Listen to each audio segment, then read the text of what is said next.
In 1862, while the Civil War raged at home, America crossed the Atlantic, showcasing its first big brands at London's World's Fair.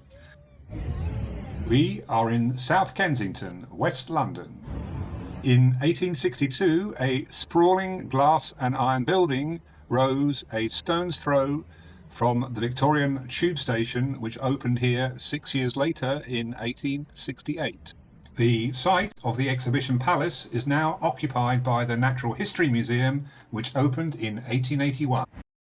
This is what you would have seen between the buses in 1862.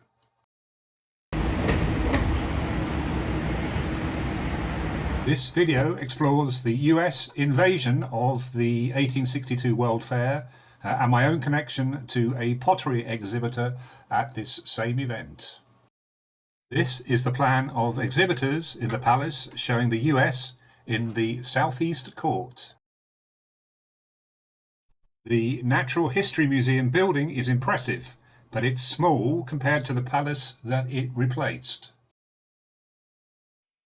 Whilst the museum had later extensions, you can see that the front and side gardens fall within the footprint of the 1862 palace. The 1862 palace also had 550-metre wings that extended along Exhibition Road to the east and Queen's Gate to the west. This means we can walk today in the space of the 1862 Southeast Court, which was by the tower in the southeast corner and is outside in the open today. The number of US exhibitors was significantly down compared to the 500 at the 1851 Great Exhibition. The number of British exhibitors more than doubled.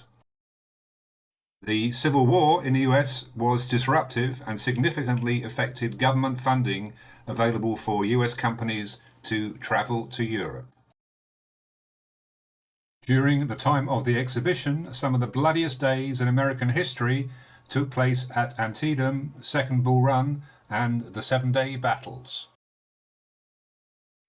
Notable exhibitors included firearms, sewing machines, musical instruments, small machinery and consumer goods. Colt took out a large advert in the main catalogue.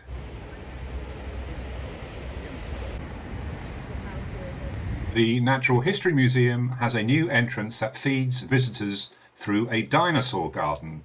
There is nothing more exciting for young families. Let's get into the dinosaur garden and the space for US exhibitors in 1862 that was the Southeast Court. The McCormick reaping and mowing machine was acknowledged as the most valuable invention in any contribution and won prize medals in London, Paris and this World Fair. The Sickles steam-driven power steering machine was the first of its kind. This example was from the steamer USS Augusta in New York. The Wheeler and Wilson lock-stitch sewing machine was suitable for household purposes and the manufacturer's workroom. Its speed was 1,000 to 2,000 stitches per minute, and as a sign of the times, it was so easy that a child could work it.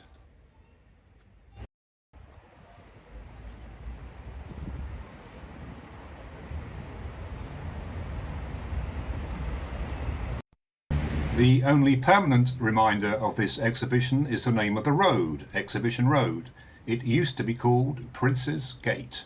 100 metres along Exhibition Road was the main street entrance beneath the Eastern Dome. The two palace domes were spectacular, bigger than anything built, with diameters that exceeded the most famous dome of all at St Paul's Cathedral.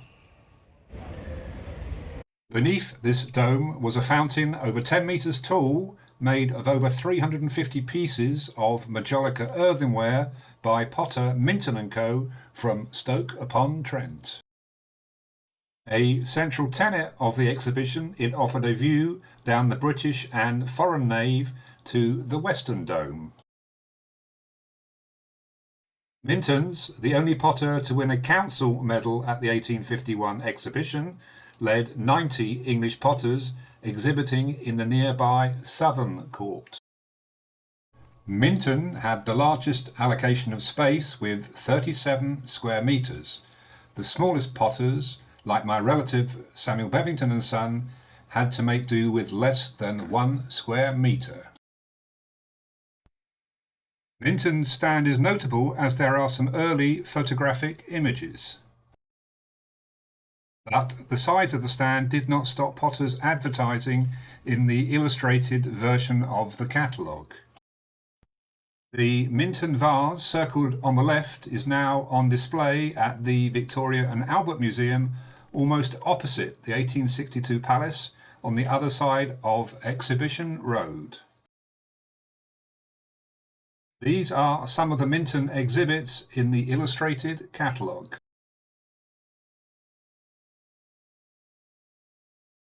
Samuel Bevington was a start-up potter in Hanley. His son John had been apprenticed at Mintons until 1855. He took the rare step to promote his range in the illustrated catalogue.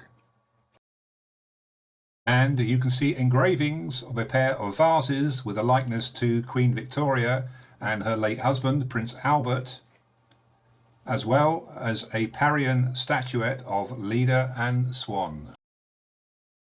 It is the reason for my interest in this exhibition, which has been largely forgotten.